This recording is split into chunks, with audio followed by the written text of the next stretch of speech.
Okay. Hello, everyone, again. This is Margaret Race coming at you from Computerland, and we're continuing the course, Searching for Extraterrestrial Life, Searching for ET, and Preparing for Discovery. It's basically the search for life in the universe, and it's an overview of what we do in astrology. And today I am Dr. Ted Peters, and I'll give you an explanation about him shortly. But let's go in and start the class. And last week, this is on astrobiology, a puzzle, the astrobiological puzzle. Are we alone in this universe? And the alone part really does look, for the most part, at the biology, but we also must admit that there could be other kinds of life out there. So we're trying to figure out, do we live in a biological universe? Where should we search for evidence of extraterrestrial life? Life on Earth is the only kind of life that we know. And although it is quite diverse and quite widespread and lives in all different kinds of environments, we understand that the universe is pretty big, and we're looking all over in places that we can. And what are the implications if we discover other life? We've been thinking about that for a long time, and today Dr. Peters will talk to us a little bit more about that. And so when we're doing astrobiology, we're looking both outside the box to try to think what we might find and where we'd look. And then I find that astrobiology causes us to think again inside the box. We're considering what we've done in the past as we've explored, what we're doing now as we explore and use new technologies, and what does this all mean for the future. And so to quickly review, I know we all had some problems last week with the, the video screen, so I'll go over quickly. What we have is I reviewed the size of the universe and the distances involved, and it's massive indeed. We are talking really about the physical universe, and what we're looking at is stars, the number of stars that we can find in the universe, and it's huge, it's massive. And we're learning a lot more over and over again, and we're now finding that actually the number of planets actually are far more than the stars as we look out there. And so we're looking as far as we can with the technology that we have. We're realizing that although that one picture that you have in front of you looks like a heck of a lot of stars, it's just a very small part of this universe. And so what we're going to do is look, try to understand where it is that we're looking and what kind of environments might be there. And then we're using information about life as we know it to ask, could there be life out there? When we're doing our searches, we're in the Milky Way galaxy. And I like this picture. It's probably pretty old and passé at this point, but this is an image of the Milky Way galaxy. This is where we call home. But if you look at the little yellow thing that says sun, that's actually our solar system. And if you look at some of the space telescopes that we have up there, they're seeing all of 3,000 light years away. If you could go the speed of light, it would take you 3,000 years to just get in that little shaft of yellow light. And you can see that even going that fast and that far, it's still only a very small part of what is really the universe. And we know that as we study that, we're extrapolating at every turn, and we're making assumptions about life, but that's all we can do. We also went through last week and talked about how do we think about life. Well, we have the Darwinian type of life on the left-hand side of the screen, and that Darwinian type of life is the taxonomy of life that we did long ago. People have always tried to organize things. Well, these things have scales, and those have feathers, and these sting, and those don't, and these live underwater. And if you can look at the bottom of the picture as well, here's origin of life. Darwin didn't know where it all started, and he knew that there were simple organisms and all the way up to what we consider higher organisms, including dinosaurs. So he was even aware of fossil organisms. If we move to the right here, we can see a different view of life. It's a more a modern one, if you will, where we're looking at now, we're saying, well, there's really kind of 5 domains of life. It's not a tree of life anymore. We've got the plants and the animals and the fungi and the protist and the monera. Again, going from macroscopic or microscopic all the way up to macroscopic. And we tend to think as people, we kind of look a lot at the animals and plants. And in this course, we're trying to expand that view. And then on the bottom right hand, we're starting to understand that we can look at the nanoscale. Once you have tools, you can really look at things down to literally the atomic level. And if you look in the background of this bottom picture, you can see that cellular organisms or microbes or viruses are pretty big in terms of the scale of small things. And even that we're constantly reevaluating. So our sense of what the limits of life are about is changing all the time based on our biology, our technology, our looking with nanoscale equipment, and all the way up to telescopes that'll take us out further. So this is the kind of current view of what the tree of life is. You have all the bacteria on the one hand, the archaea in the middle, and then the eukaryotes, which is where we fit, the ones with nuclei. And if you look at animals and plants over on the right, that's, quote, our world. And we tend to look at all these other things as extremophiles. And in a way, we animals are the extremophiles in this organization of life. And as I mentioned last week, viruses don't even fit in any one of these. So we're finding organisms that seem to have a biological characteristic of some sort, but we can't even put them on the tree of life. Once again, look, there's the origin of life, and we don't even know where it all started. So we're trying to classify viruses. They can't reproduce in a Darwinian sense and evolve until they get inside of an organism like us. So we're now trying to say maybe our classification system should be based on methods of genetic transfer and time, thinking about time. And in fact, the only example, again, of life in the universe is what we know on Earth. And there is no definition of life that we have scientifically. So we're really kind of in the early stages, no matter how advanced we consider ourselves. And for astrobiology in the current context for extraterrestrial searches, it's actually a pretty recent field. It came together only in late 1998 when there was a conference at NASA Ames and said, how do we bring all this biology and geology that we see elsewhere and stars and everything together? And what emerged was a statement of astrobiology and life. And astrobiology is the study of the origin, the evolution, the distribution, and the fate of life in the universe. And notice we're not saying creation. This is origin scientifically. And we know where a lot of these things came from. The atoms and the elements that we have came out of stars. And what we're saying is not Big Bang. That's for the cosmologists to look at. We're saying at what point did molecules come together and form a replicating system? From that point, life was there by definition, whichever definition you want. And we're asking, where do we come from, life? Are we alone in this large universe, or is there another kind of life that we might be able to find? And this third question is one we'll spend a little bit more time on today. What is our future, life's future on Earth and in space? So as we're doing astrobiology, we're looking for evidence of life and life-associated processes.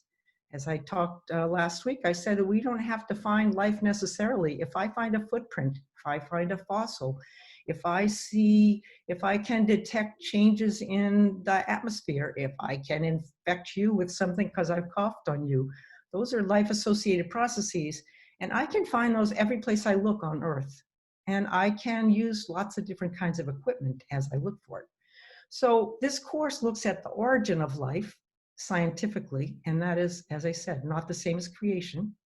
And it's basically the journey from physics to chemistry, chemistry to biology, biology and beyond. And we're asking, how does it happen? Where does it happen? And when and under what conditions does it happen? And to look at the origin of life and to look at life of all types, we're looking at different searches. We're asking, can we have neighbors out there in our Milky Way, our galactic neighborhood? And where can we look to find them, and what methods do we have to use? And this third piece, what is our future on Earth and in space? We could blow ourselves up and end life on Earth pretty quickly. That's not what we want. We want to go study it. And so we're into responsible exploration and also asking questions of, what if we find it? What does it mean, societally and otherwise? So that's what we're looking at for astrobiology. And the context has been put in an even larger framework by Frank Drake, and he postulated an equation almost 50 years ago now, looking at, if you look at our attempts to understand life, it's sort of 6 domains. We're looking at the number of civilizations, the number of examples of life in the universe, N. You first have to start with astrophysics and astronomy. What's out there for, what's the probability that stars form and then other things form around those? The next one, what's the probability of and frequency of having exoplanets? Planets elsewhere, not just ours, but planets out in the galaxy and beyond. What's the probability that you've got the right climate and geosciences and the right kind of planetary surfaces for there to be astrobiological life that we know about it? And what's the frequency that might be intelligent?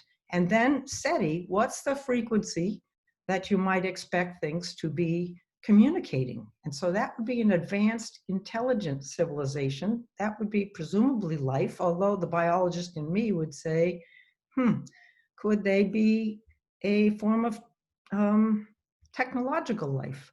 Could it be, just because I get a message, does it mean it's biology and life as I know it?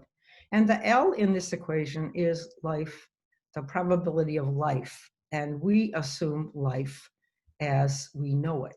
So the SETI research has 6 different domains that are looking at it. And today we were going to look at SETI. And what I look at is astrobiology. And we've heard a bit about exoplanets. And we think about climate and geoscience. So astrobiology is not just one scientific area. It's really a very cross-disciplinary, interdisciplinary view of life. So what we're asking is, astrobiology really is science in the real world, and it's changing. Whoops, got to get rid of that N, I guess, huh? That science and our understanding of it changes all the time. And science and issues can get ahead of the policy. Well, we have laws that say things like, thou shalt not kill.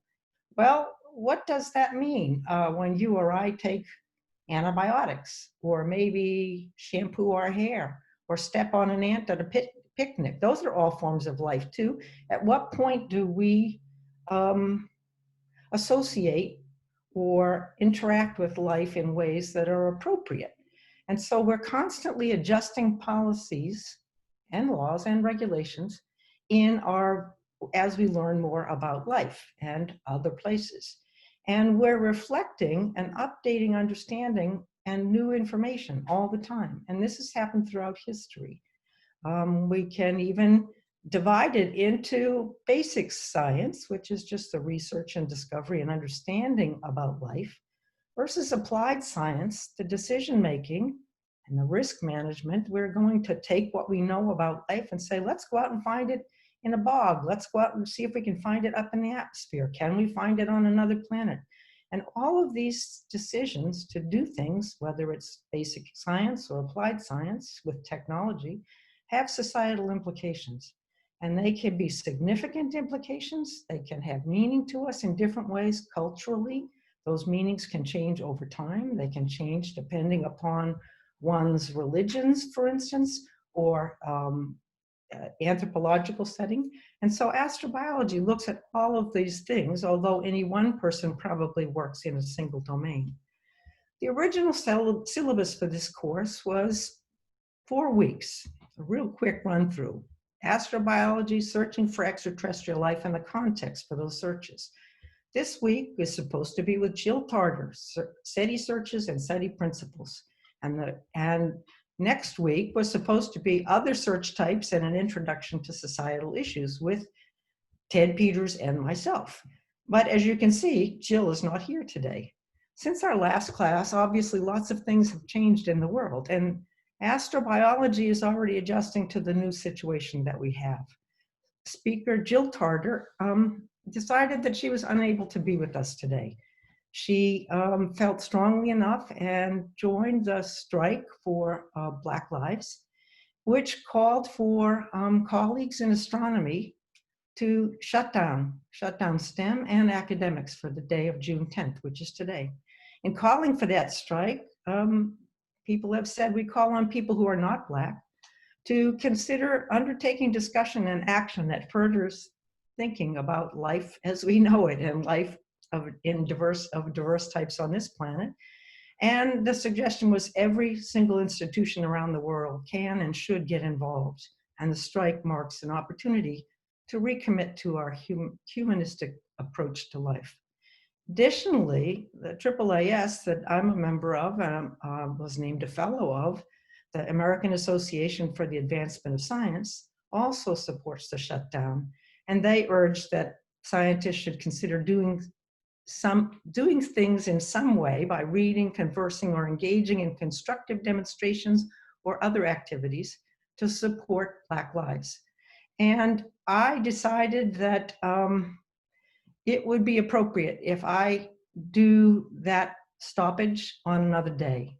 I felt the responsibility to speak to this class, and I already am doing a lot to try to reach out to minority schools in the area, East Oakland and Redwood City and East Palo Alto and others. So I feel that what I can do is continue working in education.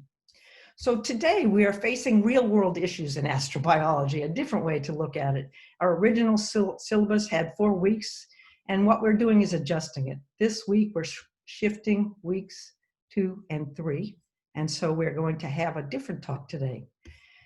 Today we're going to have Reverend Dr. Ted Peters with us, and he's going to talk Space in the Soul, Earth's engagement with ETI. Ted is a distinguished research professor of systematic theology at the Pacific Lutheran Theological Seminary and the Graduate Theological Union in Berkeley. If you don't know of it, it's just on the north side of campus. He's also the Ian G. Barber Professor of Theology and Science at the GTU and a founder and director of the Center for Theology and Natural Sciences at Berkeley. He's also the co-founder of the journal Theology and Science, which is one of the places that I bumped into Ted. Put it simply, Ted is a Lutheran pastor, a theology professor, an academic writer, a fiction writer, and a grandpa. And he edits this Theology and Science journal, and he recently celebrated his 50th ordination anniversary.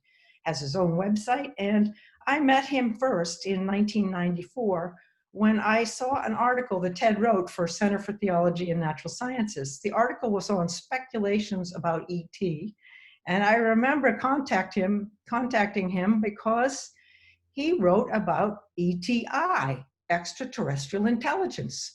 And I don't know if he really knew that what we were looking for on Mars was also life. So I began talking to him about how do we think about microbes when so much of our history has thought about life in a higher form. So Ted is going to talk to us today about the societal side of things and Earth's engagement with ETI, and then I'll come back on and talk with us again. So Ted, you can take it away. I also would say if people have any questions, please put them in a chat room and we will make sure that we talk about them. Well, thank you, Margaret. Over the last couple of decades, Margaret and I have had a number of opportunities to engage natural science with ethics and theology, and Margaret didn't mention that she has co-authored a number of articles on the ethics of space exploration. and done so with other theologians, not me.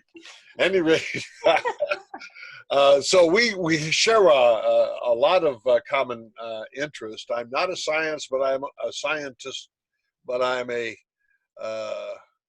aficionado. I love science. So one thing about, I have to figure out how to advance this now.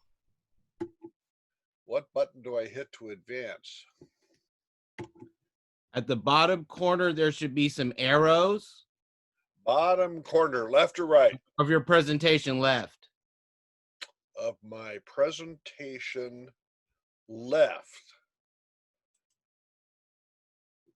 Are there a couple arrows going left and right? No, I just see up and down. I'm sorry. Is this PowerPoint? PowerPoint. Yeah, so do you see those arrows in the corner now? In the far corner, right by the lights on the building. Right by lower left, lower left. Lower left, okay. Yep, there you I go. see them. All right. Thank you so much. I want to begin by saying there's something special about space.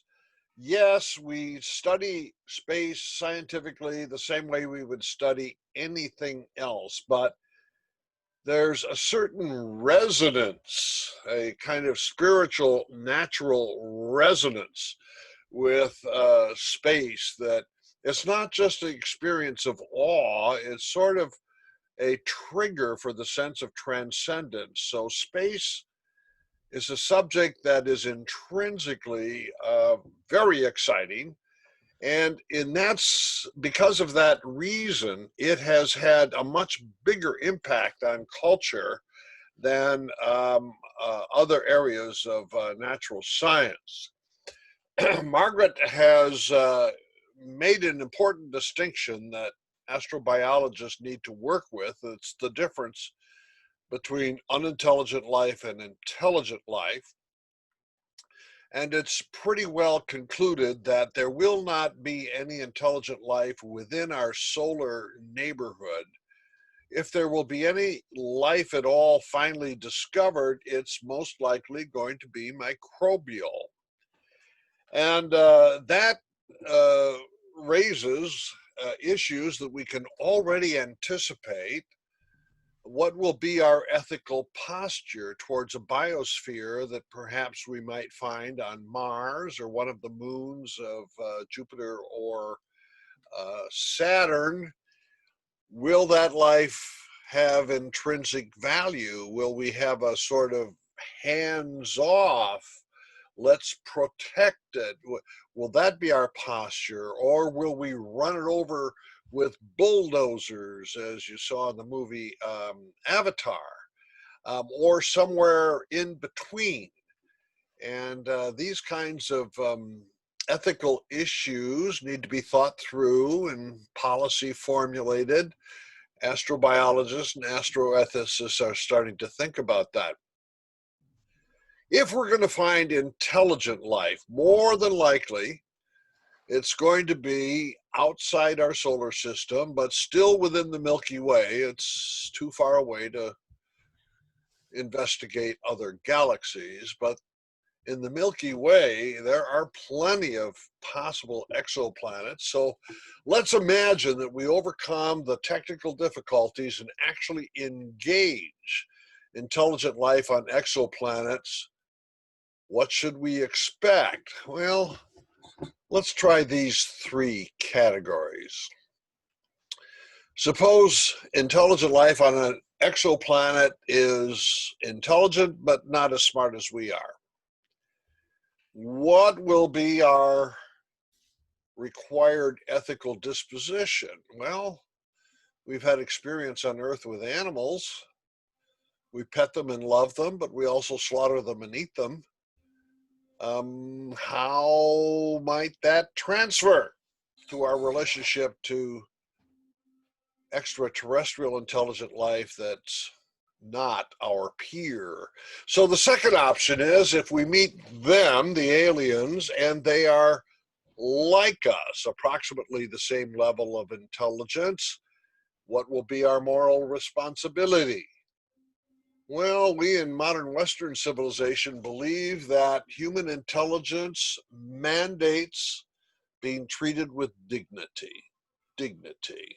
That is to say, an intelligent person is a moral end and not merely a means to a further end. So will we want, desire, or actually engage ETI equal to us in intelligence with dignity, imputing intrinsic worth to them? What if they're smarter than we are? What if they're super intelligent? What if they treat us like we treat animals? Or would they enslave us, and should we volunteer to be enslaved? So these are speculations, and we won't know concretely, of course, until we meet them, but we're getting ready.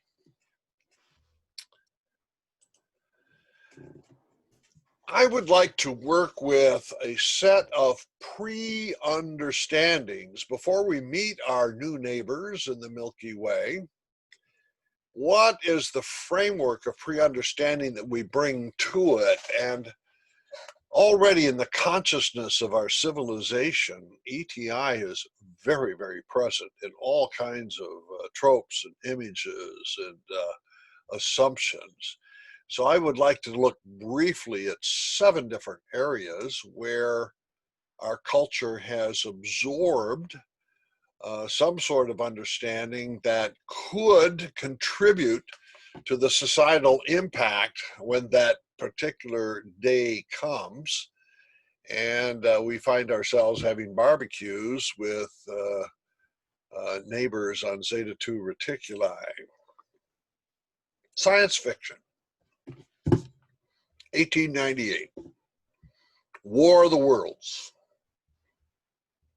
At least 2 movies have been made that I've seen, maybe more, and the Martians invade Earth and they have these fighting machines that are kind of hard to depict in a film. The thing I want you to note about science fiction in this genre is the warfare model. The aliens are enemies. We on Earth are going to have to defend ourselves. Because the aliens are more technologically advanced than we are, and their fighting capacity is greater than ours to defend ourselves, we on Earth are unable to be victorious. But if you know how the story ends, who is it that finally defeats the invading Martians? It's the virus. They are not immune to Earth's viruses as we are. So, maybe next time you say your prayers, thank the Lord for COVID-19.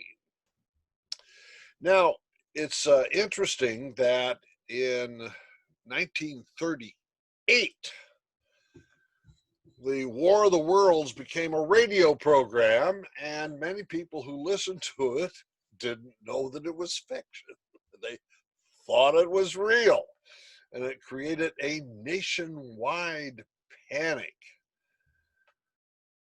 The takeaway from all of this is that the warfare model is the dominant model in science fiction right down to the present day, even though, of course, science fiction can be much more subtle and nuanced. There are 2 basic cultural tropes or models for picturing ETI, the warlike model and the benevolent model, and oh yes, there's some mixtures in between. The warfare model is science fiction, primarily, almost exclusively. The benevolent model, where does that come from? It comes from the UFO phenomenon. The modern UFO phenomenon begins in June of 1948, and it is pretty much unchanged down to 2020. The original sightings were called flying saucers, round, metallic. Here's a picture by Paul Trent, a farmer in 1950 in Oregon. And that's the kind of model that fixed in people's minds for what a flying saucer would look like. Roundness. Carl Jung wrote a book in 1959 about flying saucers as a myth of things seen in the sky. Roundness, said Carl Jung, symbolizes perfection. So the flying saucers, according to the extraterrestrial hypothesis, are coming to Earth, bearing the transcendence of outer space and delivering perfection. Okay, how many of you have seen the movie The Day the Earth Stood Still? 1951. I believe this is a watershed point in time for our culture. As I said before, science fiction treats aliens as warlike enemies. Only 2 movies have captured what goes on in the UFO phenomenon: The Day the Earth Stood Still, 1951, and Close Encounters of the Third Kind in 1977. Not science fiction, not war. In fact, just the opposite. The aliens, according to this model or trope, are coming here to preserve Earth from destroying itself by war. In this movie, in the plot, if you may remember, Klaatu visits Earth from another planet, actually a federation of planets that have gone beyond war. They now live in peace. And Klaatu wants to meet with all the political leaders on the planet Earth so that Earth will not destroy itself through atomic warfare, nor will Earth put those atomic bombs on rockets and endanger off-Earth civilizations. But Klaatu is frustrated because he cannot get the political leaders to cooperate. Who can Klaatu get together to cooperate, to work for world peace? Who could do that? Professional baseball? The public school system? The clergy? No. He goes to the scientists. And so the final climactic scene has a number of scientists gathered around the flying saucer, and they're of different races, different ethnicities, different genders, and Klaatu gives a speech. There must be security for all, or no one is secure. We, the aliens, live in peace without arms or armies, free to pursue more profitable enterprises. So we on Earth could learn from the visitors from outer space that their advanced science and their advanced politics could deliver salvation, peace on Earth. I just want to say that this movie reflects what's going on in the UFO phenomenon, and then in turn actually influenced what would happen in the decades following. In the decades following, we got a number of contactees, that is to say, people in UFO organizations or flying saucer organizations who claim to be in contact with alien intelligences who are benevolent. They only want peace on Earth. And the major theme in the 1950s and 60s was to put away nuclear weapons. In the 1980s and 90s, it became to protect Earth from ecological self-destruction. The advanced scientists in space are coming to Earth to save us from ourselves. Major, major theme. Very different from science fiction.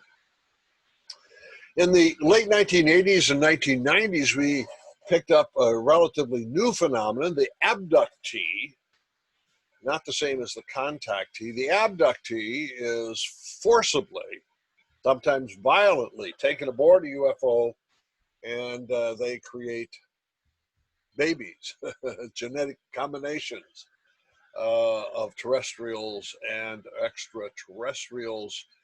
And it's not, the space aliens are not quite the nice guys that they were in the contactee period, but finally the abductees experience a new and deeper spiritual insight that leads to, you guessed it, ecology. So what I want to do now is think of the UFO phenomenon as combining what people actually witness with the contactees and the abductees, as well as these two movies, 1951, The Day the Earth Stood Still, 1977, Close Encounters of the Third Kind.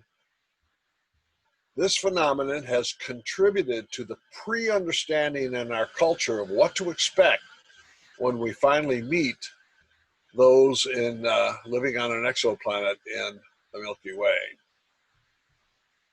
Ancient aliens. How many of you like to watch the ancient alien shows? They are exciting. What's going on? The plot is very simple. We take a look archaeologically and paleontologically at ancient artifacts, and then we reinterpret revisionist history in light of advanced science and technology coming to Earth from the skies. So according to ancient alien theory, the Egyptians didn't build those pyramids all by themselves. Oh no, they had advanced technology given to them from outer space. I am not an advocate of the ancient astronaut theory. Here's why. We have pyramids in Egypt and in Mesoamerica amongst the Mexicans, right? They're not exactly alike, but they're similar. So Earthlings were too stupid to make pyramids on their own, allegedly. So with the advanced science and technology of the visiting aliens, they could do it, right? The evidence goes against that theory. Two pieces of evidence. Number one, the instructions on how to build a pyramid are written inside each pyramid, so we know how they did it. They didn't need bulldozers. Secondly, the wheel. The Sumerians, Akkadians, and the Egyptians all had the wheel. The Mesoamericans who built pyramids had no wheel. They didn't get a wheel until the Europeans visited them. I cannot imagine an alien scientist visiting Egypt, giving them the wheel, and then visiting Mexico and not giving them the wheel. Whether you like or dislike ancient alien theory, here's the point. We modern people love science and technology. We would like to interpret everything in existence in terms of science and technology. So the ancient aliens go back and revise history to give a scientific and technological explanation and eliminate anything that might belong to the humanities or to the human spirit. NASA, I'm sure you're going to be talking about this. We took our class down there to visit a good mutual friend of Margaret and myself, Chris McKay, and we do that periodically. And NASA and similar space programs all over the world in different countries are doing the heavy lifting when it comes to space exploration. Now a few minutes about SETI.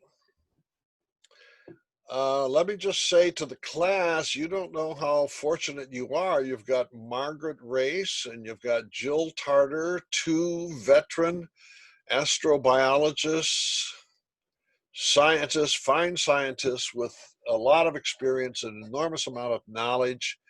And it's actually a privilege for me to be able to work with Margaret and Jill, and by the time this course is over, I think you will similarly be grateful for that. Let me just work on one aspect. As you know, SETI is listening for radio signals that could be coming from advanced technological civilizations elsewhere in the Milky Way. And even though Margaret has already told you about the Drake equation, let me just repeat it briefly so that we can draw out some of its implications for societal impact. As you recall, we're going to assume that searching for intelligent life in the Milky Way is a smart thing to do. We're incapable of searching beyond the Milky Way, but that's pretty big, right? 300-400 billion stars, right? Then the fraction of those stars with planets, and as Margaret said just a couple of minutes ago, we can expect more planets than we can stars. Now, the number of those planets per star, estimates are differing. 2, 5 planets per star. The fraction of those planets where life could evolve, they're in the habitable zone. They have the right minerals, rocks. You need rocks to get life. The fraction of those where intelligent life evolves. Life can evolve, but maybe intelligent life is relatively rare, expected, but still rare. And the fraction of those intelligent creatures that develop electronic communication that can be heard by the receivers that the SETI scientists are operating. So my dog, Angie, she's intelligent, but, she doesn't build radios. Then, this is a very interesting factor. The fraction of a planet's life during which communication can occur. If there's life on an exoplanet, it's not permanent, right? It's temporal, maybe even ephemeral. Now, Frank Drake, pictured here, and Carl Sagan, not pictured, who were thinking this through in the 1970s, were very aware of the threat of nuclear holocaust that could occur between the Soviet Union and the United States, and they could imagine total destruction of the human race. Well, let's speculate now, if on an exoplanet you have a duplicate evolutionary process in which over billions of years intelligent creatures develop. They develop science and technology just like ours. They develop nuclear weapons just like ours. They develop hostility just like ours. They can either destroy themselves or have a political breakthrough that would lead to peace on that planet. Well, if they've gotten through that nuclear threat bottleneck, they must have discovered something about world peace that we don't know yet, right? And so there's a lot packed into that period of life within which communication can occur. All right, I'm going to draw out the implications of that in a moment. So finally then, the number of communicating civilizations, I wonder what that number would be. Well, Frank Drake formulated this long before we had the discovery of exoplanets beginning in 1995, and now we know a whole lot more than we did then. So we've got some astrophysicists estimating 100,000 communicating civilizations in the Milky Way. Nobody knows for sure. We don't have empirical evidence. But this, what I call the big number argument, there's a certain reasonableness or rationality to that. All right, let's just work with that. 100,000 communicating civilizations in the Milky Way. Is that worth searching for just 1, 2? I think so. All right, now, on the basis of this science and scientifically grounded speculation, let's imagine the impact of meeting them and becoming space neighbors. Here's Frank. Everything we know says there are other civilizations out there to be found. The discovery of such civilizations would enrich our civilization. Oh, okay, they're not warriors coming to destroy us, okay? The discovery of such civilizations would enrich our civilization with what? With valuable information about science, technology, and sociology. This information could directly improve our abilities to conserve, that's your ecological component, to conserve and to deal with sociological problems, poverty, for example. Cheap energy is another potential benefit of discovery as our advances in medicine. So the extraterrestrial science could help us with our science and help us to eliminate poverty, provide us with cheap energy, advances in human health and well-being through medicine. So think of that split between the science fiction and the UFO trains of thought. This is not expecting warfare. No, this is expecting at least a beneficial outcome of the interaction between Earthlings and extraterrestrials. Okay, here's Jill Tarter, and you'll hear from her next week. And Jill does many, many things. So I'm just selecting one of her many arguments about societal impact here to illustrate a point that was already there in the movie The Day the Earth Stood Still in the early years of the flying saucer phenomenon, namely that extraterrestrial science can buttress terrestrial science in order to bring world peace. So here's how it goes. Let's assume the ETIs, or the robotic emissaries, will be far older than we. What's built into that assumption? Evolution takes a long time. We know it took a long time on Earth, right? And only after a long time did Homo sapiens become smart enough to invent science and technology. We've only had science and technology for 3-4 centuries now. So, if a race of extraterrestrials are more advanced than we are, communicating with us, visiting with us, or what have you, they will be older than we, and the older you get, the smarter you get, the more advanced in science and technology you get. All right. Next. We've had a fall on Earth. That's a theological word. It's not Jill's word. That is to say, we have war.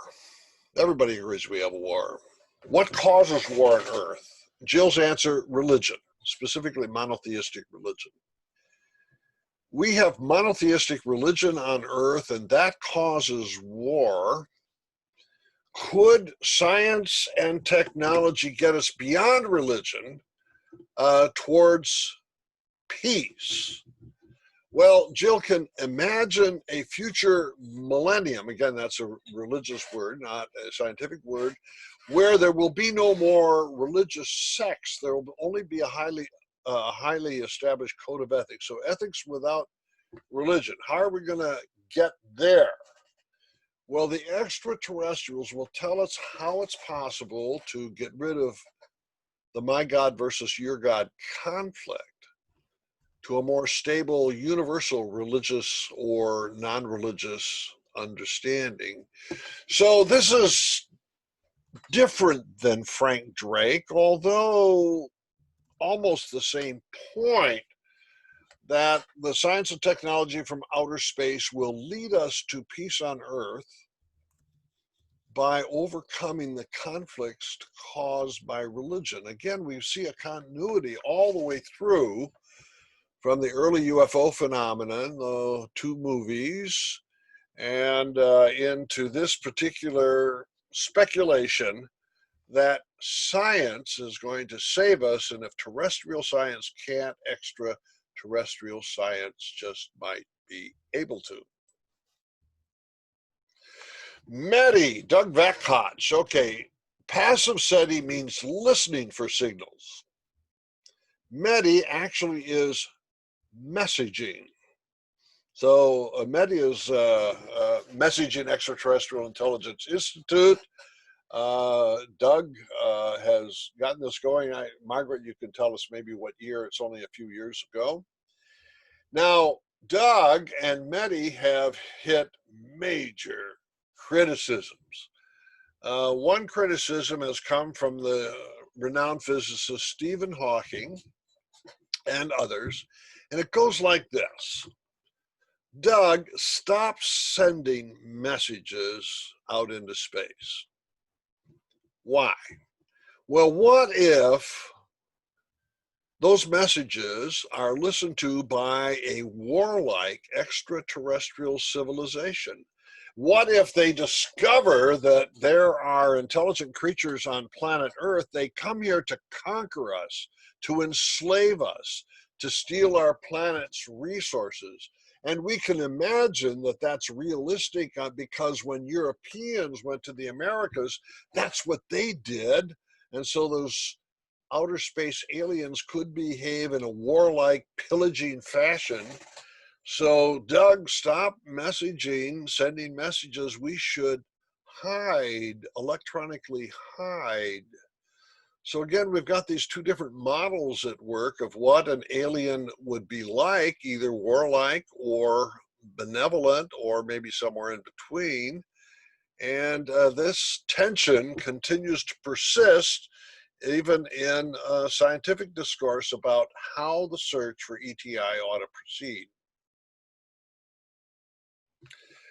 When people that I respect everybody, I shouldn't have said it that way.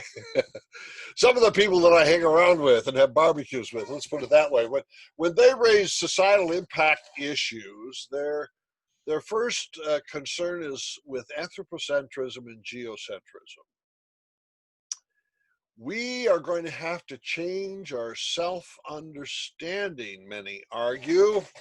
If we think that the human race is the highest form of biological life, and we discover extraterrestrial intelligences who are superior to us, move over, Homo sapiens. You're no longer top dog.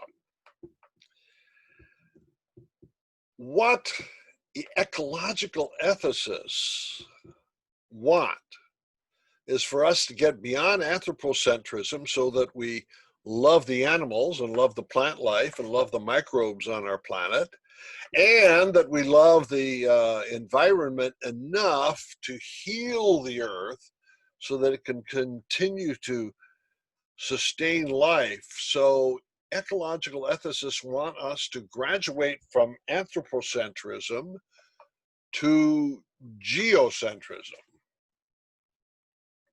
But the space ethicists say that's not good enough. Because if we become geocentric, then we're not going to have the right disposition for engaging morally and ethically with a universe that we share with others. So here's a contemporary discussion that I'm part of, and some of the vocabulary you can expect if you get into this discussion. A cosmocentric ethic. Mark Lupacella, Stephen Dick are two very forceful individuals who articulate this view that if we have a long history of thinking that the Earth is in the center and that everything should orbit the Earth. Then once we find that we're sharing the Milky Way with other intelligent creatures, don't we have a moral responsibility towards them? My answer is, well, yes, of course we do. We don't know for certain exactly what it is. It'll depend a little bit on whether they're warlike, benevolent, or ambiguous. That's to say a little bit of each. Cosmocentric ethic also has a certain ecological dimension to it. That is to say, we're not concerned only with living creatures, but some aesthetic dimension that says the whole of the physical cosmos is precious. John Hart, a theologian at Boston University, has developed the notion of the cosmic commons. Now, the commons is a category. You have your own private property, right? But then common property is for everybody in the neighborhood. So if your neighborhood has a park or tennis courts, we have a responsibility for the things that are shared in common. So John Hart argues that our ethical frame in the future should be the cosmic commons. I am not happy with that. And it's not that it's not a good idea. I think it doesn't have any practical implications. Why? Because of what I said before, there is no way conceivable to communicate with any intelligences beyond the Milky Way. Even within the Milky Way, it's not going to be easy. So I use the word galactic where John uses cosmic. And I like the Roman Catholic notion of the common good. There is a good that each one of us individually or our families strive for. Then there is a common good which makes it possible for you and me as individuals or families to thrive. And I think that ethicists should begin, astroethicists should begin to formulate a vision of a galactic common good that would mandate how we behave, but also what we're going to share with our new space neighbors once we meet them and engage them. I think, Margaret, this might be a good place for a little break because the next topic is my final topic. And I would like at that point to bring up the issue that is widely assumed, namely that contact with extraterrestrial intelligence will have a destructive impact on terrestrial religion. So why don't we take a little break now, and then we'll come back and I'll make that final point, and then we can engage in discussion. Please do. Okay, everybody, let's take 5 minutes, okay? And we'll be back here shortly.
Ted?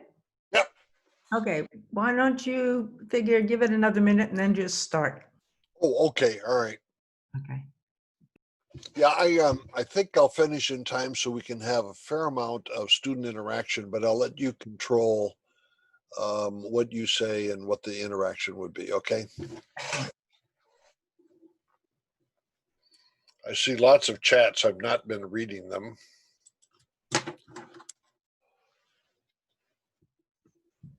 I have been reading them, so we're in good shape. Oh, well, all right. Thank you.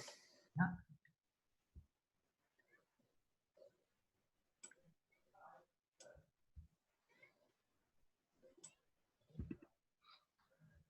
Oh, the Star Trek Prime Directive. It could have been that, yeah.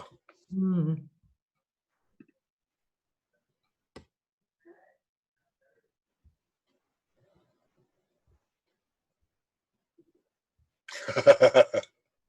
How can we treat ETI with dignity if we don't treat each other with dignity? There we go. Oh, is there an international organization addressing these issues? Maybe you can. That's what I'll talk about. Yeah. Yeah, good, good. Okay, so why don't you just go ahead whenever you're ready. I will. Mhm.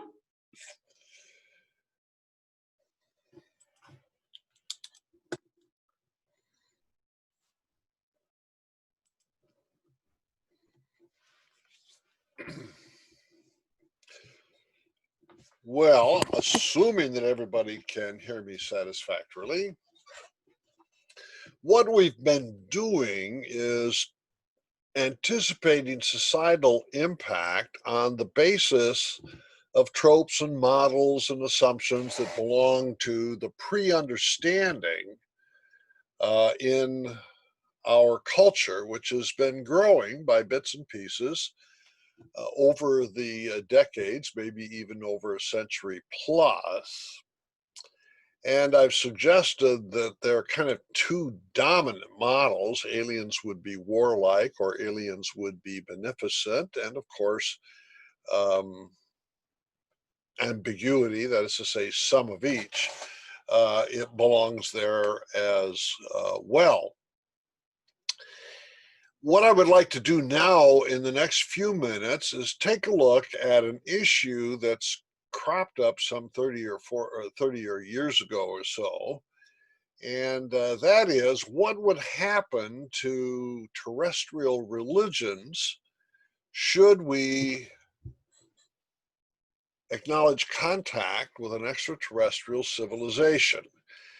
And here's Paul Davies. If you don't know Paul, let me recommend his work. He's a physicist and now an astrobiologist at Arizona State University. And Paul has written a number of fascinating books about areas of science in which he draws out really exciting philosophical implications of what's going on. So he's a very widely read author, and people in the dialogue between science and religion really like Paul, and I do too. But Paul and I do have our sparring once in a while. So he made this statement, and he still stands by it now. The existence of extraterrestrial intelligences would have a profound impact on religion, shattering completely the traditional perspective of God's relationship to the human race. I want to know, is this true? And I've said to Paul, do you have any evidence to back this up? Well, as Margaret had mentioned, we have in Berkeley the Center for Theology and the Natural Sciences. It's at the Graduate Theological Union, which is just north of Hearst Avenue on the north side of campus. And the GTU overlaps with Cal a little bit at the doctoral level. Doctoral students who come to the GTU have to, just a second here, a demon has gotten into my PowerPoint. I have to go through the Cal admissions process and all of that kind of thing. So faculty go back and forth across the street somewhat. And you can see the Golden Gate Bridge here under construction. And our goal is to get traffic going both ways from science to religion. Well, about 15 years ago, I started working with Carl Pennypacker in the physics department. And I don't know, Marg, if you know Carl at all, astrophysicist. And we started teaching astrotheology and astroethics. And here are our graduate student assistants. And a couple years ago, we published a book called Astrotheology, and Dr. Race has a chapter in here, and we laid out the task of astrotheology, and that's one is to deal with that geocentrism issue that we mentioned a minute ago, that most people agree the societal impact will have to do with whether or not we Earthlings can think of ourselves at the center of the universe or not. Incarnation, which is a distinctively Christian problem. How would God's presence be acknowledged on different planets? Number three, internal critique of the space sciences. We like science to do science and not, do closet theology or closet religion or something like that. And then finally, astroethics. And I won't go into much of that except to just mention a few items. We already talked about whether we should treat an off-Earth biosphere with intrinsic value or prudential value. Those are astroethical issues. And Dr. Race is going to have a lot to say about planetary protection and related astroethical issues in time. What I would like to do right here is deal with that challenge that Paul Davies and other literature has raised, namely what would happen to traditional religion on Earth should we wake up and find ourselves with space neighbors. So along with a research associate, Julie Freilich, we conducted a survey in which we asked questions and would speak to Paul Davies' thesis. It's called the Peters ETI Religious Crisis Survey. Will we be reasonable to expect a crisis should we wake up tomorrow and share Jello salad with residents of Zeta 2 Reticuli? Well, in the box on the lower left, you can see that we got enough responses from that list of self-selected adherents to religious traditions. Catholics, two kinds of Protestants, evangelical and mainline, Orthodox, Jewish, Buddhist, and non-religious. There were not enough Hindus who responded to give us a number that we could be reliable, but we did pretty well with this list. Here's a question that speaks to the issue at hand. Official confirmation of the discovery of a civilization of intelligent beings living on another planet would so undercut my beliefs that my beliefs would face a crisis. Well, it's pretty clear by looking at all the towers on the right. The vast majority are saying no. Meeting extraterrestrial intelligences would not undercut my beliefs. They would not create a crisis. So we changed the question just a little bit now. So it's not my beliefs, but the beliefs that adhere to my particular tradition. Official confirmation of the discovery of a civilization of intelligent beings living on another planet would so undercut the beliefs of my particular religious tradition that my religious tradition would face a crisis. So if you're a Baptist, you're worried that your Baptist friends might have a crisis, even if you don't. And again, the towers on the right show largely disagreement, but there's a slight change. If I'm a Roman Catholic, my beliefs won't be changed, but I'm a little bit worried about the Vatican. I think something like that might be going on here. But again, representatives of every religious tradition, including the non-religious, are represented by those towers on the right. Okay, let's change the question again a little bit. Oh, wait a minute. Before I do that, if you're a Catholic, don't worry about the Pope. The Pope has to ask, well, would I baptize a Martian? And his answer is, well, yes, of course, if the Martian asks for it. You know, Roman Catholics have a strong doctrine of free will, so we don't want to baptize a Martian unless it's freely requested. The survey included comments, and this one is very typical. It comes from a Buddhist.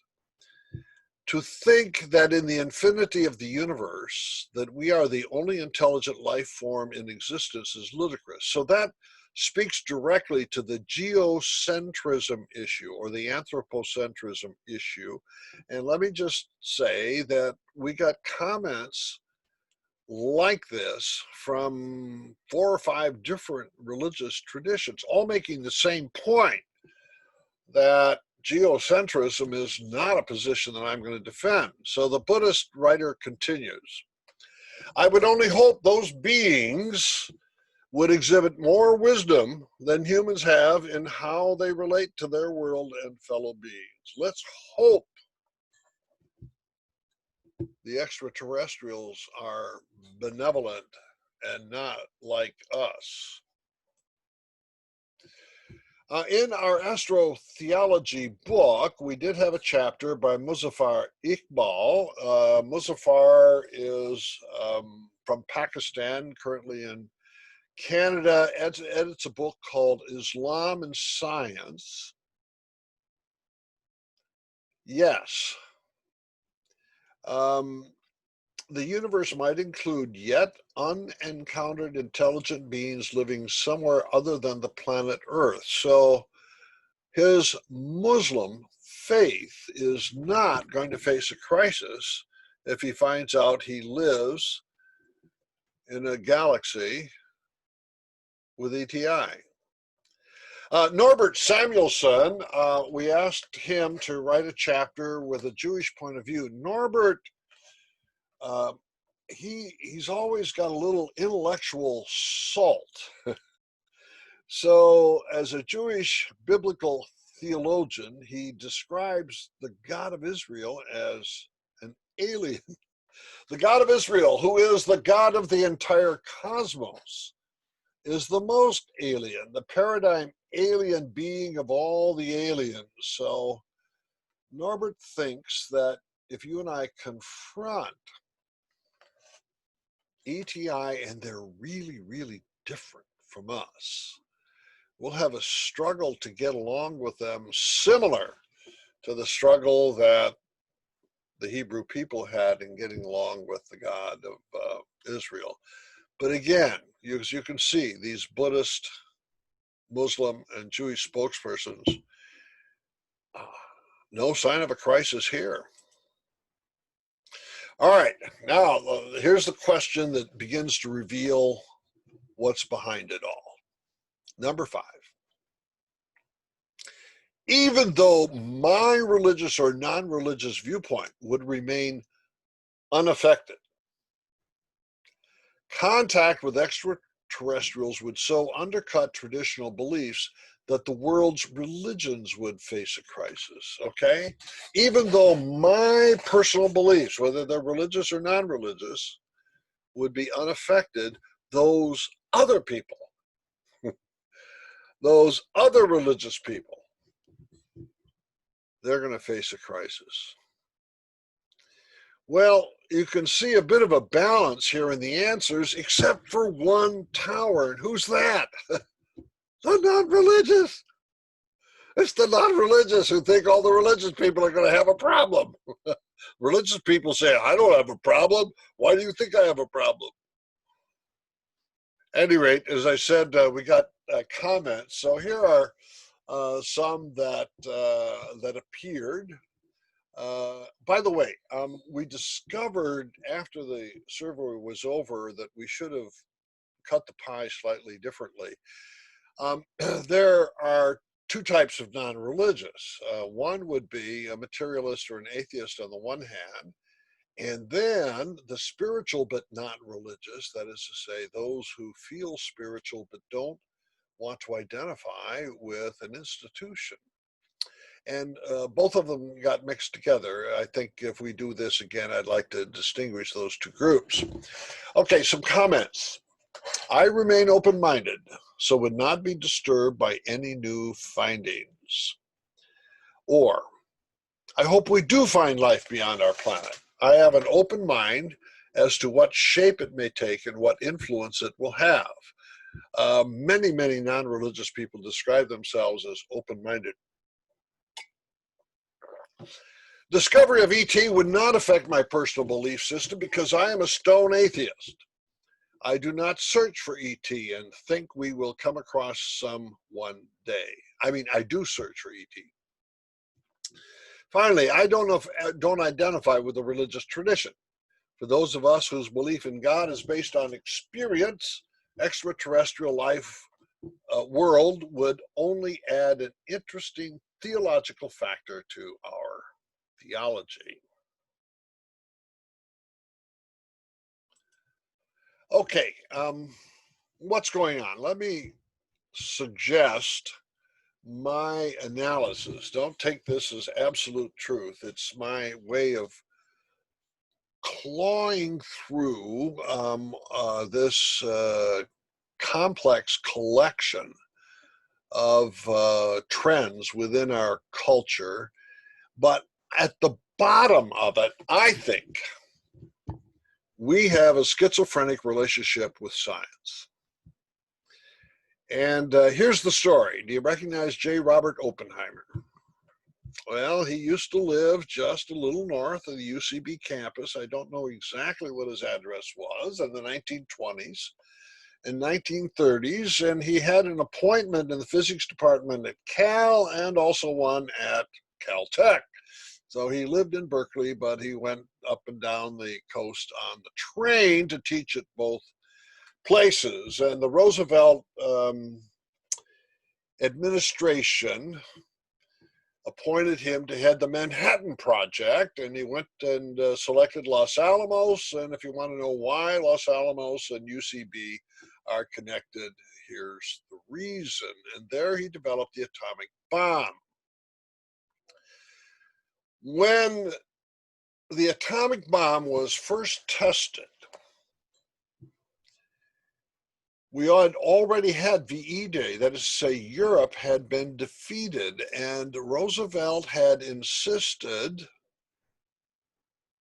that the atomic bomb was going to be developed to use against Germany. Why? Well, because Heisenberg and his scientists were racing with Oppenheimer to get the bomb. Oppenheimer got it. Heisenberg never got it.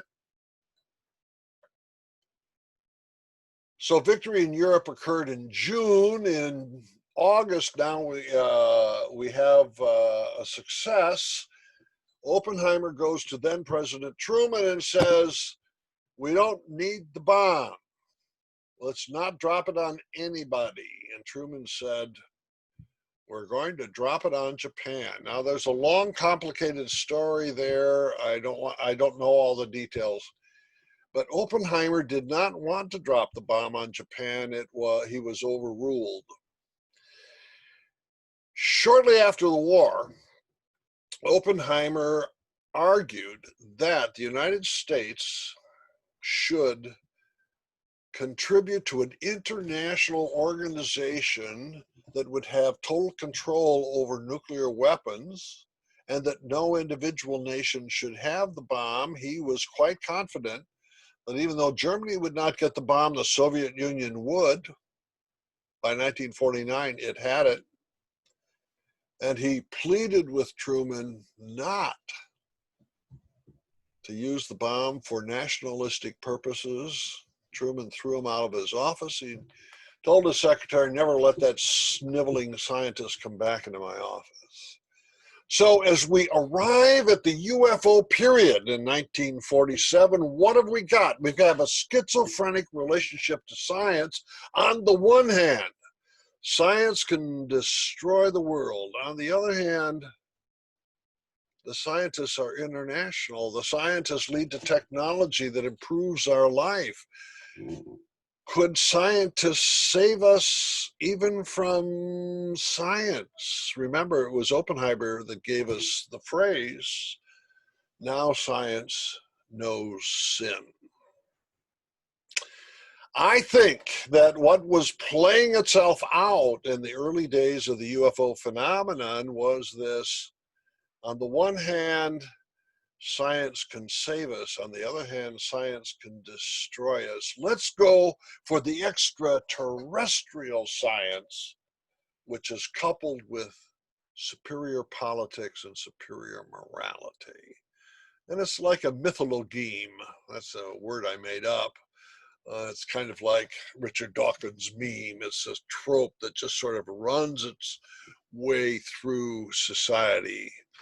So we at CTNS in Berkeley try to put together science, culture, theology. Oh yes, we like Bunsen burner scientists and what's going on in the laboratory. We really, really do. But sometimes you need to step back and look at that interaction. I even want to call it a perichoresis, circumcessio between theology, science, and culture.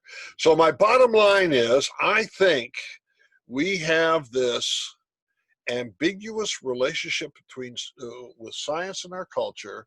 A part of us wants science to save us, and you see this language vividly in the middle of the coronavirus threat, right? The scientists will save us from this dreaded virus. They haven't done it yet, but we certainly keep hoping. Okay, I'm going to conclude now. What should we terrestrials think when we speculate about our extraterrestrial neighbors? I opened with saying there's something about space in the human soul and certain connotations at the level of sensibility. These things are not rational. They're pre-rational, that space connotes transcendence. If those extraterrestrials, number two, can come to Earth in their flying machines with a really advanced technology, maybe there's something like omniscience. Perfection, yeah, I think that, I have to go back to that flying saucer on the lawn of the mall in Washington in the day the earth stood still. When it would just sat there, all of a sudden a door opened. My father was an automotive engineer for General Motors. His dream of perfection was to design a door that fits so perfectly that when you closed it, you couldn't see the crack. The flying saucer has doors like that. And Carl Jung was able to pick that up. And then finally, redemption. We want to believe that science can save the planet. We know that politics can't. Maybe science can. But then science has known sin with the bomb. How are we gonna handle that? So Frank Drake and Carl Sagan have an answer. Oh, those extraterrestrials who have gone through the bomb stage of evolution and technology, they will have learned to get beyond it. Maybe those are the ones who will communicate with us. Theologically, exoplanets belong to the physical world. They're not a substitute for a transcendent God. I don't want to sponsor a religion that looks for heaven on a planet. No, I don't think that flying saucers are really angels. When we go back to the contactees especially, and to some extent the abductees, and they give us a message. They got this message from these aliens who are omniscient. You know what they say? Love one another. Strive for world peace. Protect the planet from destruction. That's not a new message. It's a message we've been trying to tell ourselves. It's a good message. And if it comes from outer space, it's a good message. And if it comes from our own souls, it's also a good message. First, I'd like to thank everyone who believed in me.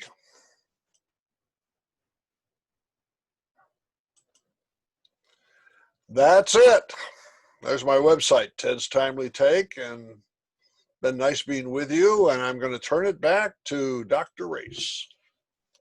Before you go away, Ted, let's take some of these questions. Okay, these questions that we have are, some of them I think we can, I can address in the next part of my talk, but before we forget anything, let's look at it. Do you think it's the height of hubris to be looking for life outside of our planet when we don't even understand all the life that forms here on Earth?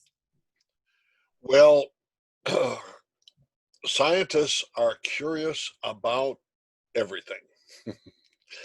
And it is the case that Margaret Race and no other biologist understands exactly how life originated on Earth. But that shouldn't stop us from looking for examples of life off Earth. So I don't think there's any good reason for requiring the scientific community to understand everything on Earth before we start looking off Earth. Another thing, Earth isn't independent. It's a part of the solar system. And if it weren't for the sun pumping in energy 24 hours a day, we wouldn't be who we are. So we are connected with the rest of the solar system, if not the rest of the Milky Way, in a way that we couldn't be who we are except for that relationship. Okay, how about this one? Isn't it scientifically feasible that advanced life may be bacterial in nature?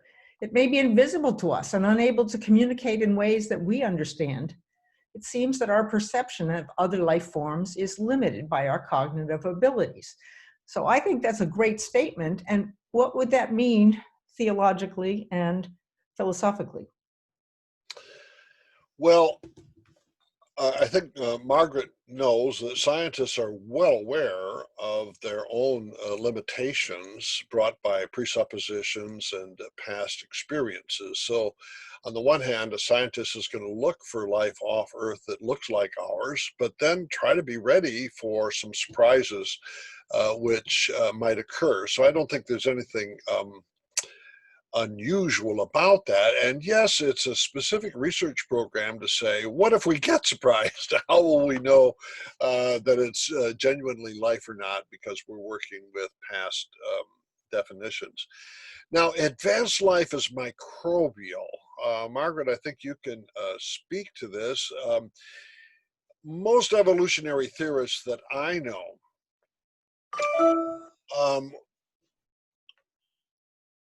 argue that it's not built into evolution that simple life forms will develop into complex life forms. And when I think of microbial life, I think of things at the simple level. And on Earth, over time, simple life forms developed into complex life forms, but the simple life forms never went away. They're still here with us. We share the universe. I'm sorry, share the planet with simple life forms. So I think what SETI, the assumptions SETI makes, are both theoretical and practical. SETI can look for civilizations that make radios, that send signals. you can't look for microbes in an exoplanet. We don't have the technology for that.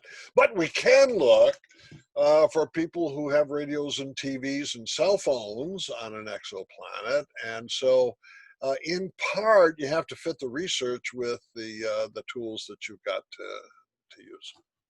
Okay. Any other questions that anybody wants to ask? Go ahead and unmute yourself if you, or indicate to Ted that you want to ask a question.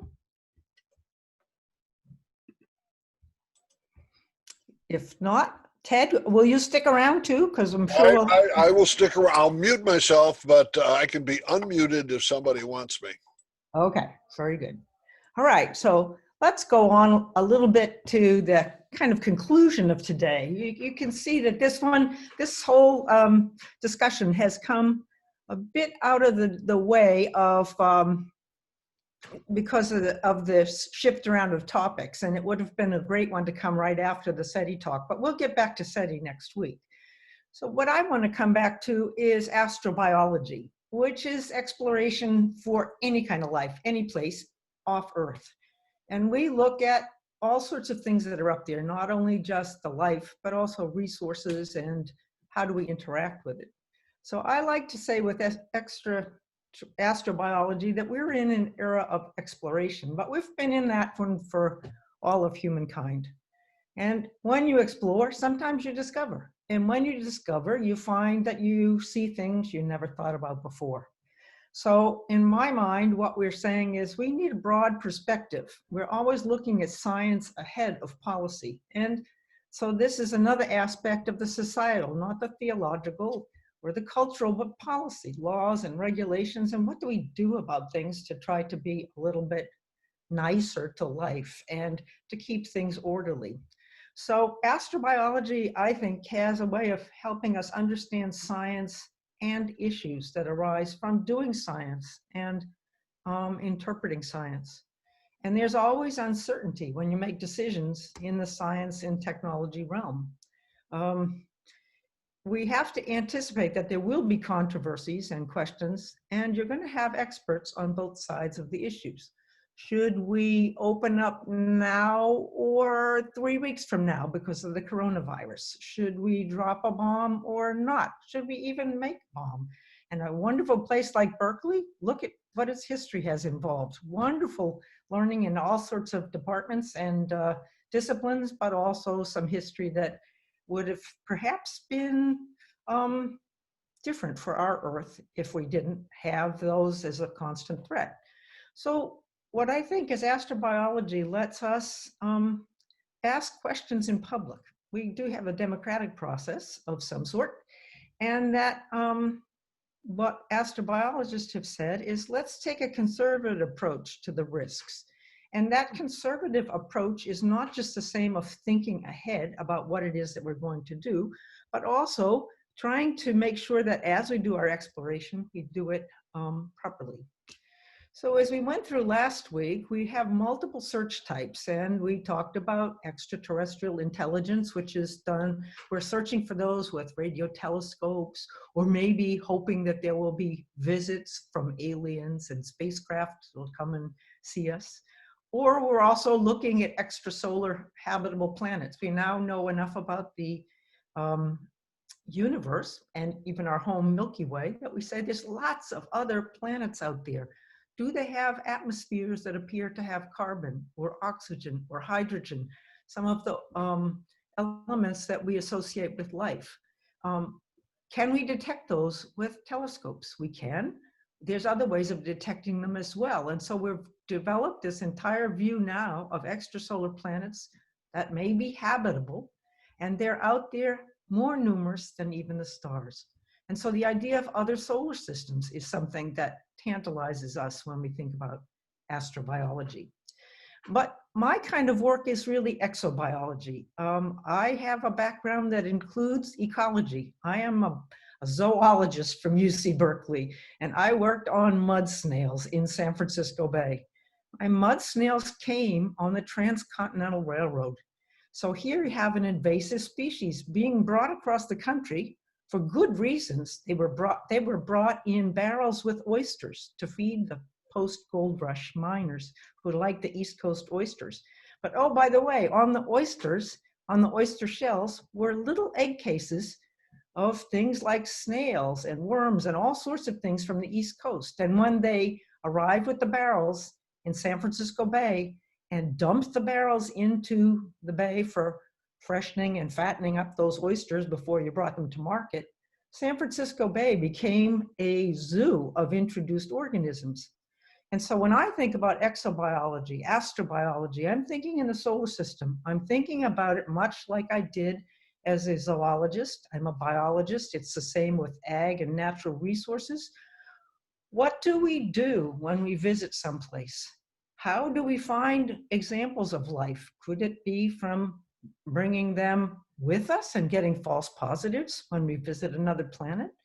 Or could we find things up there and realize, yes, this is really alien? We also can look for examples of alien life, if you will, in meteorites. We can find perhaps fossil evidence. What is the biogeochemistry of things that fall to Earth and that we find? Well, astrobiology has a lot of people going down to Antarctica and other places looking for meteorites for study. And then we also do cosmochemistry. We look at the processes that are out there, all the processes that are the physical, chemical processes and the geochemical processes that contribute to what we know as life. And we also have origin of life research, actually doing life research in laboratory, synthetic biology, genetic engineering, even CRISPR, where we're taking things at the molecular level and trying to say, can we change it so we modify essentially evolution for humans? So with exobiology in the solar system, astrobiology in the solar system, I rely on all those other kinds of scientists to give me information, because I recognize that maybe I'll be a little concerned if I find we've got aliens out there, or someone takes another picture of something that looks like a flying saucer. But if you move things around to our planet or to nearby planets, there's a real-time potential for cross-contamination. Those would cause biohazards of different sorts, and they impact the environment, health, and safety of our own lives. So these raise regulatory concerns, not ethical ones necessarily, but regulatory and legal. And what we're dealing with is risk and decision-making. How do we make sure that as we do our work, even looking for life someplace else, we're doing it in a responsible way? So we're in the middle of real-world implementation. And as I said, it takes multiple disciplines to be involved. I don't know what a theologian knows. I don't know what a physicist knows. And so as I'm thinking about how do we make sure we do responsible exploration, I'm saying, let's think about it. Let's look back to situations where we've explored before and think forward. Remember, astrobiology is what is the origin, the diversity, and the future of life. So what I want to do in these last few minutes is talk to you about some examples that are very real ones. The Outer Space Treaty, someone asked in the questions, who is overseeing some of these things? Well, the good news is the United Nations, as well as spacefaring nations and agencies. And what if we go back to the moon, as we're planning to do now? What do we think about on something like the moon, which now we know doesn't have life on it? And how do we do something like Mars sample return planning? And believe it or not, these are some of the things that I've been involved in, very much coming with the invasive species approach to things, and Berkeley and the Bay Area have been very much a part of it as well. So let's go back first to the United Nations and the Outer Space Treaty. The Outer Space Treaty was first thought of by biologists in the late 50s when Sputnik went up.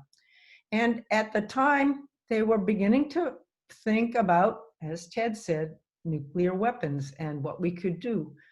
So Outer Space Treaty, like the Antarctic Treaty as well, which at the time was saying, let's not dump radioactive waste down there in Antarctica. Let's not divide it up for lots of people. And so the Outer Space Treaty was modeled after the Antarctic Treaty, which said, this is an area for peaceful uses, for scientific purposes, and Antarctica is still a scientific reserve, not divided by countries. Yes, we do have a McMurdo base that tends to be the United States, and others have bases, but the Antarctic Treaty is kind of a precursor and a model for what the United Nations did with the Outer Space Treaty. First of all, no sovereignty in space. Just because we get to another body and plant a flag doesn't mean that we own it. No militarization. Now, this is interesting. It even raises things about, well, okay, can you fire off missiles and use missiles during war? Or right now, we even have a space force. We can talk about that later on. But no militarization, no military bases up in space, and definitely no nuclear weapons. So the United Nations Outer Space Treaty sets aside space, all of it, and I suspect they didn't know how big it really was, for the peaceful exploration and use for the benefit of mankind. That is in the opening statement. Now, Article 9 is one where I look at it. Article 9 says you must avoid harmful cross-contamination of the planets and adverse effects on Earth from space exploration. And that's where introduced species come in. This means we think about forward contamination to minimize the introduction onto planets of terrestrial microbes that we might send on outbound spacecraft or equipment. Similarly, we don't want to bring things back contamination. You want to avoid the introduction onto Earth of biological contamination or possible life forms that might come back and return samples or equipment or people. Now, this is a very general thing, as treaties often are, and they are translated into implementation controls, in our case via NASA, and they have procedural requirements that apply to spacecraft. Up until now, if you think about it, most of the space work has gone, just even with humans, only up to low Earth orbit, maybe geostationary orbit above Earth for satellites, communication satellites.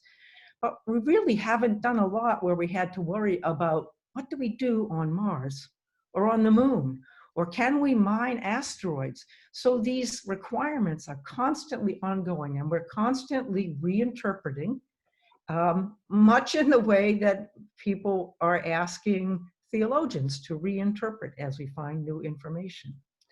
So planning missions with planetary protection has gone on since the early ages of the space missions in all of the countries. And the Outer Space Treaty applies not only to the governments, but also non-governmental entities. So even though we don't have commercial guidelines just yet for people like Elon Musk and others who want to launch things, they still must abide by the Outer Space Treaty. And that means that they have to work with the federal government and the Department of State in thinking ahead on how we're going to use things. So these kinds of considerations apply to multiple kinds of missions, whether it's a robotic and one-way mission, like when we send something to land on Mars, or perhaps a sample return mission, a round trip.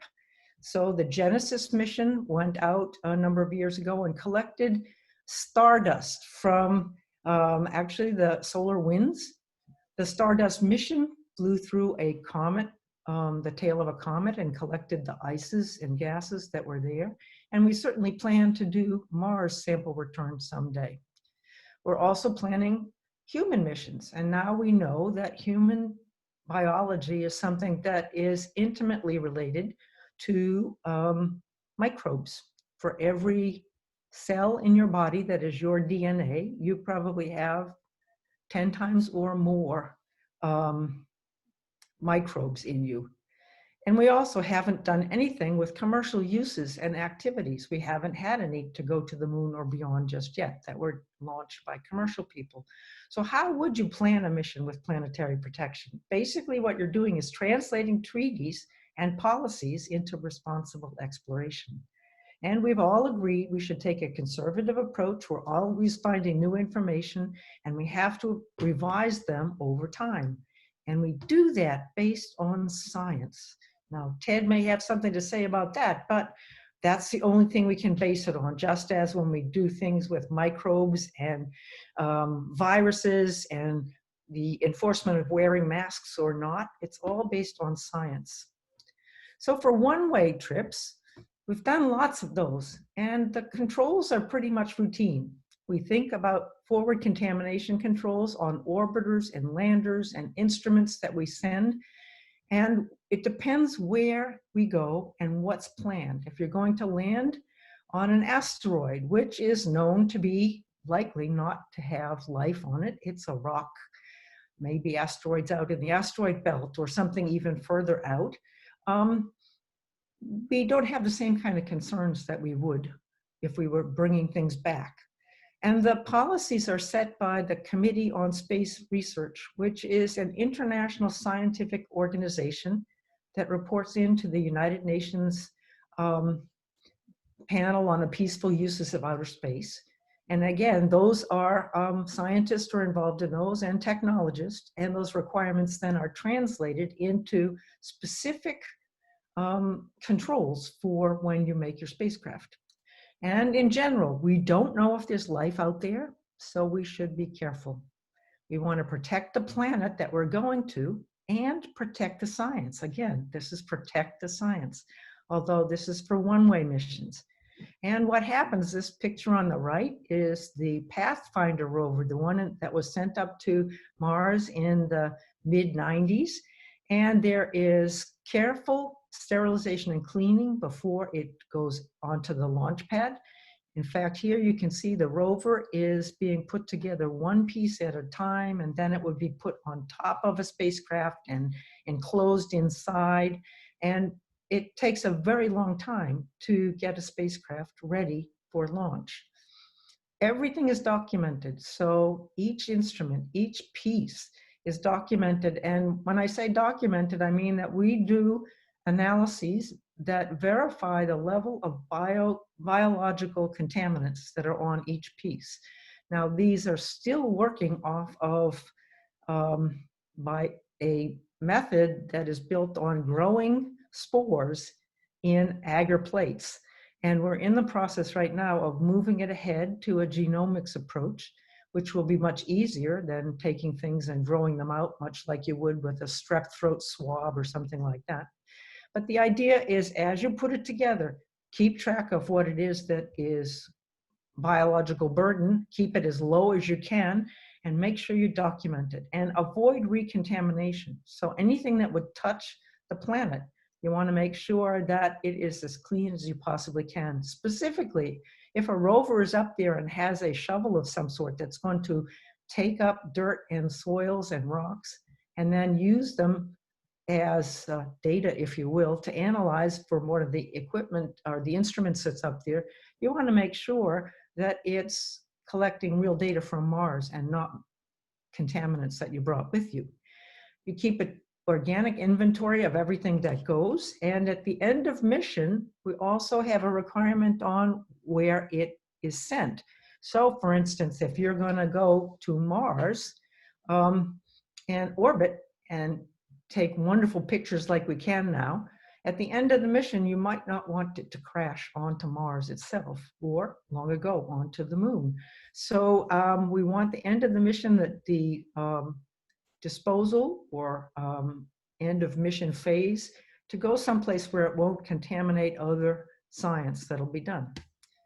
When you start to consider Mars sample return, for instance, now we're talking round trip, and that one, the Mars sample return is expected to happen now in the 2020s. When I first got involved with working with NASA in around the late 1990s, the idea was to bring Martian samples to Earth for study. We know what to do. We know how to contain things. And what we're talking about is going up there, launch to Mars, return 500 grams, about enough to fit in a coffee cup. It would be a 3-year round trip mission because that's the way the orbits go, and you can't come back before Mars orbits and gets back close to Earth again. It would take over 10 years of planning, and so my first experience with NASA was actually working and thinking about Mars sample return, which was a lot like the biocontainment that was done at UC Berkeley for the first deliberate outdoor release of a genetically engineered organism. The same kinds of questions: environment, health, and safety concerns. How do you contain it? How do you study it? And make sure you don't mess up Earth. And so Berkeley has been a part of thinking about these things for a very long time. Again, here's when we went to the moon, for instance, and later on when we planned to go to Mars, we were talking glove boxes. You don't just bring the stuff back, and you the picture in the black and white picture at the bottom middle is actually the glove boxes at the time of the Apollo mission. The ones on the right are glove boxes for samples for various lunar samples and such. If you'll notice, the gloves are pointing out, because for biosafety, what we want is the gloves to be in. We want the negative pressure on the inside, and then the nothing would get out. You want to have, if there's any leakage, you want the stuff from Earth and our atmosphere to leak in on anything. But for Martian things, you would want to make sure you don't get terrestrial contamination. So it actually requires even more than glove boxes. The glove boxes would be positive pressure inside the laboratory, and that's the gloves pointing out there. Positive pressure with probably a nitrogen gas, an inert gas, and you don't want anything to leak in. But then negative pressure in the whole room. You don't want anything to leak out. So the biosafety requirements and the laboratory and handling are quite complex. And we would have to build a sample receiving laboratory of some sort. Now, things have changed from the time of Apollo or the time of the early sample return. Margaret.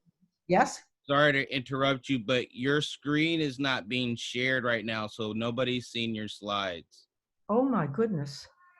How can I? So so go to the bottom of your presentation. Remember the three Yes. dots? Yeah. And then you got to stop your presentation. Okay, where do I end show? Okay. Yeah, and then go back to Zoom. Go back to Zoom. Oh, and how do I do that again? Then you see the green box at the bottom of Zoom. Yeah. And then if you click on that, then that will open up that dialog box so you can open up your PowerPoint and everybody can see it. And then we'll also make the slides available some way so that they can see them again later. All right. Are you seeing them now? Yes. Okay. My apologies. Oh, I wish you had said something earlier. Well, anyway, so if the middle picture here is one of the Apollo era glove boxes, and you can see even now we keep our materials in glove boxes so that the Apollo samples that were brought back during the 60s and 70s are still in containment. And as we think forward, we'll even get better. But I can tell you already that there still is no laboratory on Earth, any place, for the return of samples from Mars, even though we're planning missions. Okay. Oh my. Okay. Go to the very bottom of your screen and you could share your slideshow. Okay, are you seeing it now? 4 boxes. Yes, we can see you. No, go to the very bottom. See where those 4, yeah, right there. Click on that, and then you could advance it with the arrows. Okay, so my apologies, folks. But there's a lot more to consider, and we're looking ahead to not just humans on the moon, but humans back to Mars. And if you look at the first picture on the left-hand side, that's a human during the Apollo era on the moon. And that's not some, alien aura around. That's the venting from the spacesuit. When we breathe, the humans are breathing out, presumably microbes and whatever else is there. So as we go forward and think about planetary protection, we're thinking about how do the laws change about biocontainment and contamination. What's the latest science that we have, and what is the technology? Or the science, I can tell you already that there's a lot of research going into the technology of spacesuits. How do you minimize the leakage?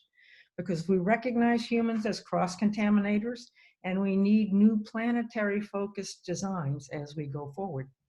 We're blending all of this stuff with plans for other missions, since the moon doesn't have as high a restriction level as it does for Mars. Asteroids, likewise, you can go and mine things, but who sets these considerations and the levels that we have to do? Well, the Outer Space Treaty, as I said, has really been around and done a great job for over 50 years of guidance and regulations, and that has been responsible exploration. But there's a duality of implementation that we have. We've only gone as far as we can. We've been mostly in low Earth orbit and geostationary orbit around Earth. And there's been multiple stakeholders and many legal issues that we also have, in addition to the science ones, there's questions about liability. What if your spacecraft crashes into a village in Africa and kills everyone?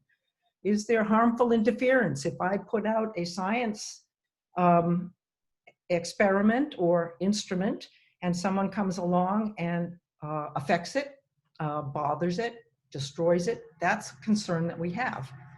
The Outer Space Treaty also thinks about rescue and mutual aid. If astronauts are in trouble, we agree to help. And there's access to the communication frequencies, access to orbital assets, so we communicate and send information from Mars to orbit back to Earth. We do remote sensing. We think about space debris, what happens to your leftover dead satellite. And we issue launch licenses. But if you'll notice, for low Earth orbit and geostationary orbit, there are no planetary protection considerations. When you go to the moon and celestial bodies, scientists and the governments still have to think about the single legal issue, planetary protection. And we don't have any answers for it yet, never mind getting to commercial issues. So already we can build on past experiences. For instance, the Apollo missions.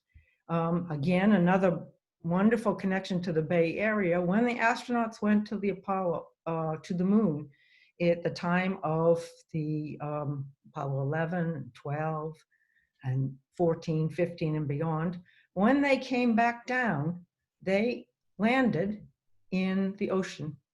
They actually were collected, the astronauts put on biological isolation gear. Now that was, again, think of that back in '69, and the astronauts did the best that we could at that time. That's biological isolation gear. Heck, we do that now even just for coronavirus. When the astronauts were returned, they were returned to the USS Hornet, which is a aircraft carrier that's actually in Alameda County, in Alameda right now. And there was talk, was it contained enough so that the president could come and visit them? And they actually had Marine guards around the Airstream trailer, and the astronauts stayed in that until the ship docked in Hawaii. The entire Airstream quarantine container was offloaded from the aircraft carrier, put in a cargo plane, and flown back to where it could be held in isolation, and the astronauts could be examined and made sure everything was okay. So as we go forward, we're building on the Apollo missions, and we know now it's 250,000 miles just one way to the moon. A one-way time would be 6 days, so we've got to figure out what do we put in the spacecraft, what kind of things might be contamination that could mess up our science. And if you look at the spacesuit that was worn a long time ago, it was a pretty bulky thing. What it was artificial life support. That was a walking habitat for the astronaut, and we're looking for how we can change that as we go forward, make it more easily contained, but still supportive of the astronauts. As we go forward, round-trip missions, we know even the quickest one would be 1 to 2 weeks. And the entire missions to the moon are Earth-reliant. It's kind of a test bed as we look forward. And we're even talking now, as we go back to the moon with the Artemis program, we will build another space station. We will have things stop in moon orbit, for instance, before going down. But when we get onto the moon, we'll need it to have a future infrastructure. And that raises a lot of other questions as well. So if you look at what we've got, we can revisit previous data to see how we did. Actually, when we look now at the moon, we can actually see the Apollo 11 lander. We can see the places where boosters were jettisoned and landed, crashed. And in fact, we can look at actual footprints of the astronauts or rovers moving around. And this is Apollo 12 right here. What we've got so far is guidelines that say, we think that these landing sites, the Apollo 11 site, the Apollo 17 site, and others in between, those are really important scientifically and historically as well. In fact, there were meetings that were held to think about the Google Lunar X Prize. That was supposedly a prize for private entrepreneurs to land up on the moon. And it was a $20 million prize. Google sponsored it long ago. And the prize was to land on the moon, row for 500 meters, and send back a signal to Earth. That was worth $20 million. If you went to an Apollo landing site, that could be an additional $10 million. But then the scientists and others said, wait a minute, we need to have keep out zones. This would be like going to the pyramids and breaking off a piece and bringing it back. And so let's keep these areas pristine, keep them as historical land sites. And so we have set these up, but there's no requirements, there's no regulations, we've just set them as guidelines. And there's nothing to prevent someone from going there and actually breaking off pieces of the earlier spacecraft or going and destroying a site. If you look at this, already a lot of information that we gathered from being up on the moon, but there's a lot of debris that we left up there. Look at these pieces. There are aluminum pieces, there's fuel casks, there's thermal shrouds and sensors of different sorts. And oh, by the way, there's also bags of diapers. What kind of waste management should we develop for the moon? And that's not a minor question if we're starting to talk about sending people up there. And in fact, some of the Navajo believe that the moon is sacred, and they have already expressed concern that perhaps we shouldn't be doing these things. Even when we had a spacecraft that at the end of its mission deliberately crashed into the moon to find out if there were ices there, the Navajo were very upset because they said the moon is sacred. And it's not the only group in the world that has a sense of sacred. For instance, the Maori in New Zealand have actually designated a stretch of river in New Zealand as having personhood. So how do we determine what laws and regulations apply? And what we have at this point is all of the information is being set based on science and based on science advances. So we're constantly integrating robotic and human experiences as we go through our experiences here. And but again, most are in low Earth orbit and we're building from the science exploration. But what do we do for commercial? And when people are starting to talk about going to Mars, that's a 50 million mile one-way trip. Round trip would be 2 to 3 years. And we're moving from Earth reliant to Earth independent. We got to build everything. We've got to bring everything. But we've seen Mars and it doesn't have a biosphere for us to live in. How do you bring people there? How do you do it within the Outer Space Treaty? How do you think about life and our sense of its fragility, its importance scientifically, as well as its importance theologically, culturally, and otherwise? So as we're thinking, we know that it would take 20 plus years to prepare for a mission to Mars, and look at all the things that are being involved. You've got to think about building shelters, electricity and power, where are you going to get it? How are you going to affect the environment of Mars? What about temperatures and storms on Mars? How could they affect your equipment? What kind of spacesuits do you need? What kind of hazards are there in space for the humans? And how do you even exercise and condition people who are in a low gravity environment. And if there's an emergency, anything that the astronauts do has to be taken care of on their own because you couldn't get there in time to help them. So we live in a really special time. And when we think about it, we've got new understandings about the universe from astrobiology. We certainly have new understanding about life from thinking about these other places, but also in the laboratories and our advances in just the biology and biochemistry that we know. And there's certainly new technologies. So as we continue to search for life, we also have to consider these ideas about humans beyond Earth orbit and the capabilities that we have for modifying space locations. Are they dreams or are they really going to happen? And we're integrating across all the disciplines, including the societal concerns. And for me, the impacts of human actions and decisions are not that different from when we thought about invasive species or impacts of new technology. They give us pause. They make us think about what the impact would be in lots of different ways. And in many ways, they're issues for the next generation. And they are opportunities for all different kinds of careers, because no single discipline can answer all the questions that we have, whether on Earth or Earth space or moon or beyond.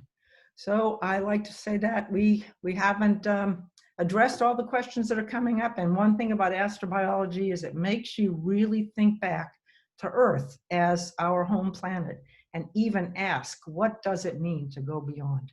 So I find that astrobiology is not only a challenging scientific endeavor, but it has caused me to think far broader about laws and policies and theology and other things. So with that, I'm sorry we've gone over, but we'll be happy to take any questions that you might have. And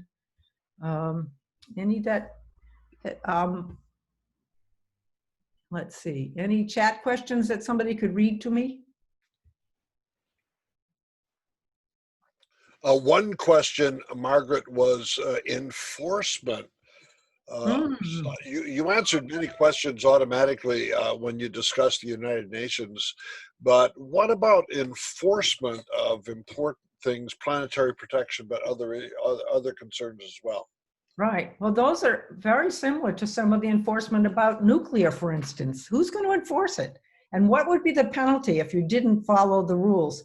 So this is an area that the lawyers refer to as soft law. There are guidelines, there are regulations or requirements. You've got to file paperwork. But what if you do something you're not supposed to? Who's going to be the interplanetary police to come up and stop you? So it's an area where astrobiology is, we're on our own. And I think in many ways, it shows that we people can look ahead and do things responsibly. Will it always be that way? I don't know. Let's hope that, Ted, your ways of looking positively ahead will be helpful. But yeah, there's no enforcement. It's guidelines. And likewise with Outer Space Treaty, the Law of the Sea, and Antarctica, all three of them. Well, I can get you for overfishing, and that's a Law of the Sea thing. But what would it mean if you dug holes and took a lot of the ices on the moon? I don't know. That's why we need lawyers too, in addition to scientists and theologians. Okay. Does somebody, Josephine, I see your picture down there, or others. Does anybody want to ask any questions? So unfortunately, we have to stop the class because we have to get ready for the next class. Mm-hmm. But if you have any closing comments. My closing comments are to tune in the next time. We'll have Jill come and talk to us really about SETI. And then in the last class, I think I might put together some questions for people so that they can think about them before we get to the last class. And we hope that you're enjoying this exploration beyond our planet, as well as exploration beyond whatever discipline you might have and what learning you had from your own historical backgrounds. So that's it for me, and we'll see you next week. Goodbye. Goodbye, thank you. Nice being with you. Bye-bye. Thanks, Ted. Great talk.